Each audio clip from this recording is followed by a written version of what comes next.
좋아요와 구독 눌러주세요.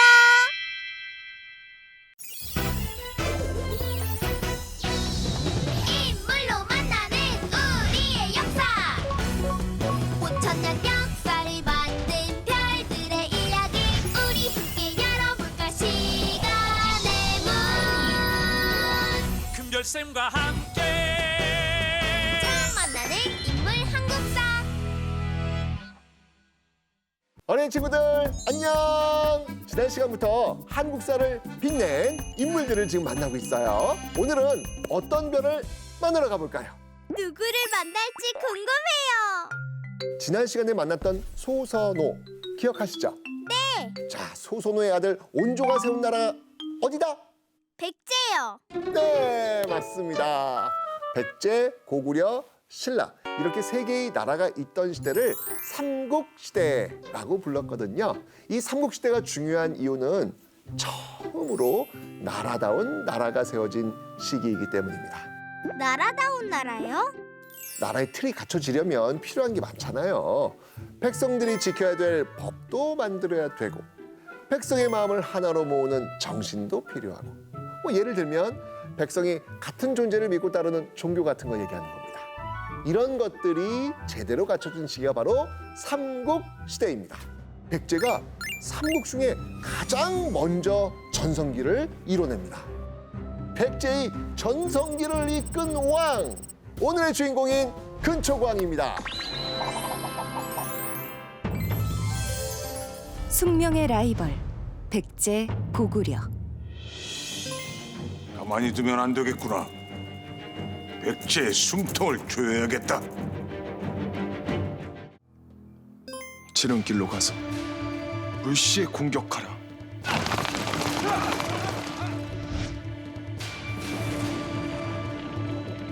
고구려의 고국 원왕은 백제의 땅을 탐냅니다. 백제가 가진 이 황해도 일대는요, 땅이 비옥해서 백성들이 참 살기 좋은 곳이었거든요. 게다가 백제는 똑똑한 학자와 기술자들이 많았습니다. 고구려 고국 원왕은 이들을 통해서 선진 기술을 얻고 싶었겠죠. 결국 고구려 고국 원왕은 백제를 쳐들어갑니다.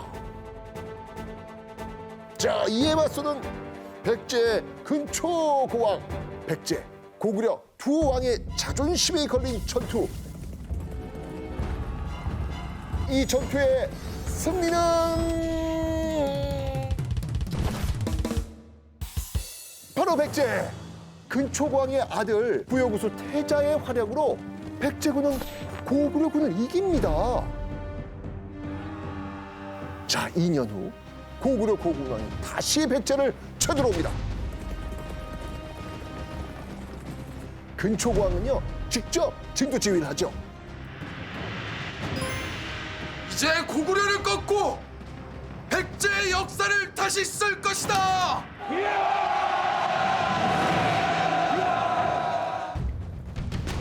드디어 백제군이 고구려의 평양성을 공격하기 시작합니다.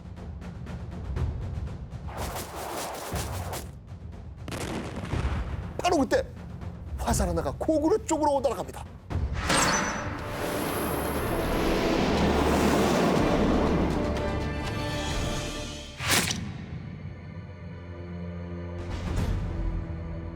고구려 고국 원왕의 가슴에 박힙니다. 고국 원왕은 이렇게 죽게 됩니다. 왕이 죽었으니 게임 끝?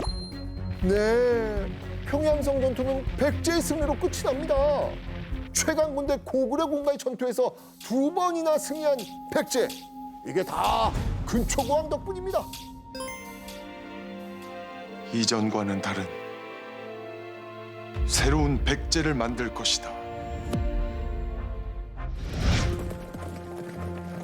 근초고왕은 정복전쟁을 시작합니다. 우선 백제국 밑에 있었던 마한, 백제의 땅으로 만들죠. 마한의 땅은 농사짓기 좋은 기름진 땅이었거든요. 근초고왕이 이 마한을 차지한 덕분에 백제는 막대한 식량을 얻게 됩니다. 근초고왕은요, 백제 역사상 가장 넓은 영토를 차지하는데요. 근초고왕의 계획은 단순히 땅을 넓히는 일에서 끝나지 않습니다. 동아시아 바닷길을 잇다.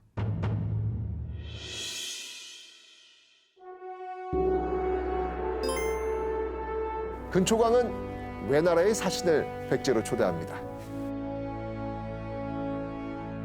근초광은 이 보물 창고를 열어 진귀한 보물을 보여주는데요. 그중 가장 귀한 보물은 바로 덩이쇠입니다. 엥? 이게 보물이라고요? 이 덩이쇠, 이게 왜 귀한 보물이냐면요. 이게 바로 이 외에서 가장 필요로 했던 물건이거든요. 이 덩이쇠가 있어야 철 농기구도 만들고 철로 된 무기도 만들 수 있거든요. 철이 있어야 밥도 먹을 수 있고 다른 나라 공격으로부터 목숨도 지킬 수 있었던 것이죠. 보물 많네요. 왜는 철로 물건을 만드는 이 제철 기술이 많이 부족했거든요. 반면에 백제는요, 뛰어난 제철 기술을 가지고 있었습니다. 백제는 이 제철 기술을 외에 전해주었죠. 백제가 외에 전해준 거는요, 제철 기술뿐만 아니었습니다. 백제의 학자와 기술자도 보내주었죠. 백제인들은 이렇게 외에 건너가서 유교, 농사 짓는 법, 말을 관리하는 법 이런 것들을 알려줍니다. 외로 건너간 백제인 아직기는요, 태자의 선생님이 되기도 하죠. 그런데 백제는 왜에게 왜 잘해준 거예요? 자, 우리 근초광의 속마음 한번 들여다볼까요? 왜 잘해준 이유는 백제를 위해서야. 고구려와 치열하게 싸우고 있는데 든든한 지원군이 있으면 좋으니까. 왜와 친하게 지내면 돈도 많이 벌 수 있다고. 근초광이 파트너로 선택한 나라 왜? 왜는 섬나라라 고립되어 있어가지고 주변 나라와 교류가 어려웠거든요. 그래서 발전이 좀 더뎠습니다. 왜 입장에선 이런 백제 얼마나 고마웠겠어요. 왜는 또 이에 대한 보답으로 백제가 필요할 때 군사를 보내준 거예요. 백제와 외의 교류를 상징하는 보물이 하나 있습니다. 짜잔! 이게 뭐예요? 칠지도. 칠지도란 7개의 가지가 있는 칼이란 뜻입니다. 실제로 뭘 자를 때 사용하는 칼은 아니고요. 장식용 칼이라고 보면 되는데요. 근초광 시기에 백제가 외왕에게 하사한 선물입니다. 일본에선 이 칠지도를 국보로 정할 정도로 아주 소중하게 생각합니다. 칠지도는 지금 일본의 이소노카미 신궁에 보관 중입니다. 그런데 일본은요, 이 칠지도가 백제의 왕이 외왕에게 바친 거라고 주장을 해요. 진짜예요? 이게 말이 안 돼요. 당시 백제의 힘이 외보다 훨씬 강했는데 굳이 잘 봐달라고 칼을 바칠 리가 없겠죠. 외왕은 후세에 전하여 보여라 라는 문구와 제후국의 왕에게 나누어 준다 라는 이런 문구가 새겨져 있는 걸 보면 이건 좀 더 높은 위치에 있는 백제가 외에게 하사한 것으로 보는 게 맞겠습니다. 백제가 제철 실력을 자랑하고 싶었나 봐요. 너넨 이런 거 못 만들지? 하면서 말이에요. 칠지도는 정말 자랑하고 싶을 만큼 멋진 보물이에요. 7개의 칼날을 만든 기술을 한번 보세요. 그 위에 금으로 글자를 새긴 기술까지. 와, 이거 진짜 대단한 겁니다. 당시엔 이런 제철 기술을 가진 나라가 드물었거든요. 우리 백제가 이렇게 대단한 나라야. 백제는 중국의 동진이라는 나라와도 활발히 교류합니다. 한반도의 국가들은 중국의 문물을 받아들이면서 발전을 했습니다. 백제는 서해만 건너면 중국에 닿을 수 있었기 때문에 가장 빨리 중국의 문물을 받아들일 수 있는 좋은 조건을 가지고 있었죠. 중국, 일본을 잇는 바닷길의 중심엔 근초광이 있었습니다. 교역을 통해서 이룩한 찬란한 문화와 막강한 경제력을 바탕으로 근초광은 백제를 해상 왕국으로 만든 것이죠. 그런데요, 이 동북아 바다를 호령하던 근초광은요, 375년, 즉위 30년이 되던 해 갑자기 세상을 떠납니다. 근초광의 것으로 추정되는 무덤이 서울 송파구 석촌동에 있습니다. 직접 가서 보면요, 우와, 어마어마한 규모에 깜짝 놀랄 겁니다. 생각보다 가까운 곳에 있네요.